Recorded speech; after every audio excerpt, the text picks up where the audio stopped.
So, a little update video. The turf here in my yard, it is looking some kind of good. It is glowing like a new penny. I think I gotta say this is the best fall I've ever had for turf. It looks incredible. Pansies, they're looking pretty good right now. And we're gonna do a little weed control in this video. I've got 3 weeds in my yard. I think that's some kind of plantain right there. Stella de Auras have basically checked out good, so I need to get in here and clean all this up. Need to blow my leaves out of my beds and get all that up. Pansies on the back patio, or ooh, look at that dude right there. Now where'd you come from? And why are you up here? Huh, I don't even know what that thing is. Pansies in the pots are just really knocking it out. They're looking really good and lush right now.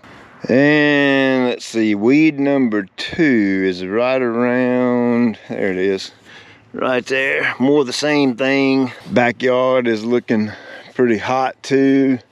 Everything is super lush right now. And weed number 3 is right, yep, there it is.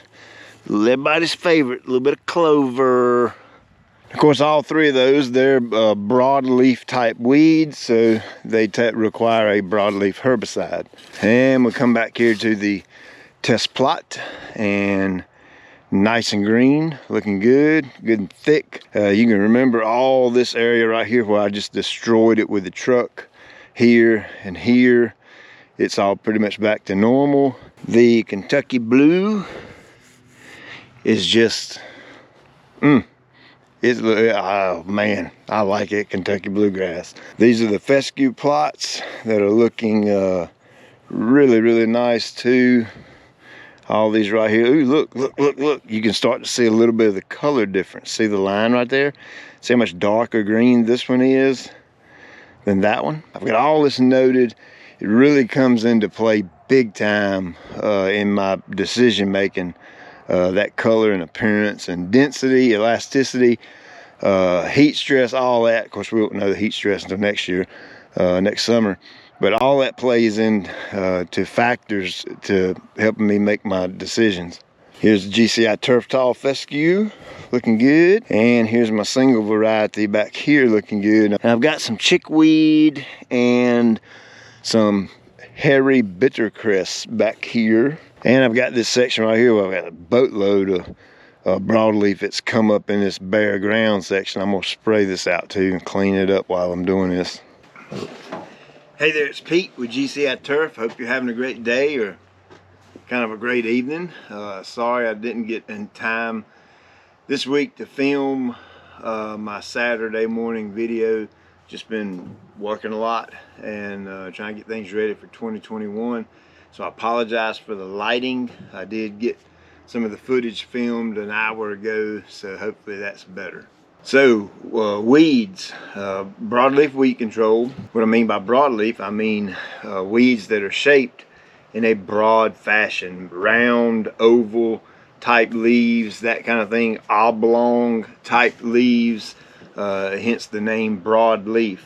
And they range anywhere from clover, chickweed, hairy bittercress, plantain, Lord have mercy, so many of them.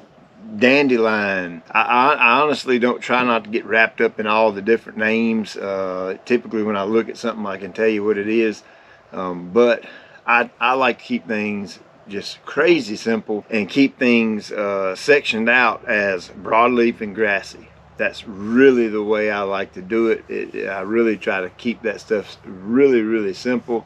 I know lots of folks just really dive into it and get super technical, and I'm just not that kind of a guy. I'm just not a technical kind of dude. So right now we're December, I think today's December 11th, maybe it's Friday evening. Merry Christmas, first and foremost.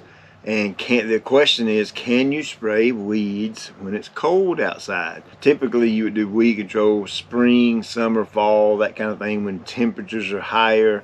Of course, you don't want to spray much over 85 degrees, and most of your herbicide labels are going to say something along those lines. When it comes to cold temperatures, you know, that kind of varies, and it all depends on the herbicide that you use, and it depends on how cold you are. big deal right there, okay?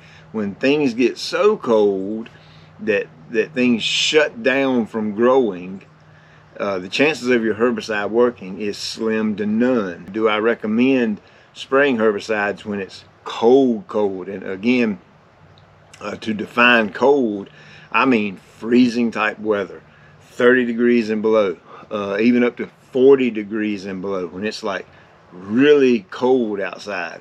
And it's very difficult for me to put numbers on this, degrees, because in 18 years of doing it, I've never looked at numbers or degrees. I walk outside and I'm like, dang, it is freezing cold today. Weed control is probably not going to be all that effective, so I don't spray it. But when I walk outside on a day like today and we're 55 degrees, pushing 60, actually we may have been 65 degrees. It was really, really nice and mild and pleasant outside. I mean, you can see I'm still in short sleeves and it's almost dark. If I had to guess, it's probably around the 55-ish degrees right now, possibly maybe 60, I don't know. But again, I don't get into it that heavy. I let my skin feel the temperature outside and tell me if it's okay to spray or not. So if you're a numbers guy and you need a dead set degree mark, I can't spray under this degree, read the label or do some homework on Google. I'm just not that kind of a technical dude. Herbicides are going to be slower to work, okay? They do make herbicides that are more effective in cooler weather. And I've got two of them, one being triplet and one being triclopyr. The triplet is good for all year. I mean, you can pretty much use it all year. And again, if your ground's frozen or it's super, super cold, you don't want to consider weed control. You just want to wait, let it warm up in the early spring and then hit it. But if you're in a place where it's milder weather, then this is how I kind of get my yard set up for pre-spring. So real simple mix. I took 2 gallons of water. I used 1 ounce of triplet and I used a ½ an ounce of triclopyr.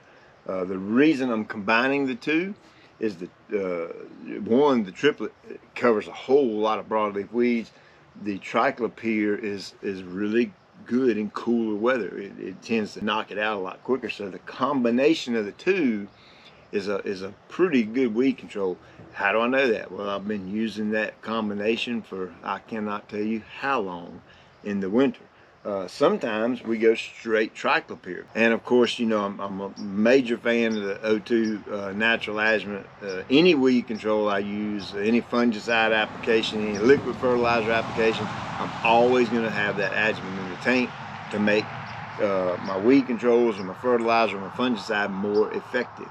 So once I get my products in the tank, I want to check the pH, because the pH is specific to the adjuvant, and you need to adjust it down to about a 5 or slightly below. That activates or turns on the adjuvant, makes it work, makes it do what it does, and then I go out and spray my weeds, right? So hey, I hope this was helpful. Hope you learned something, and again, Merry Christmas. I hope everybody has a great holiday.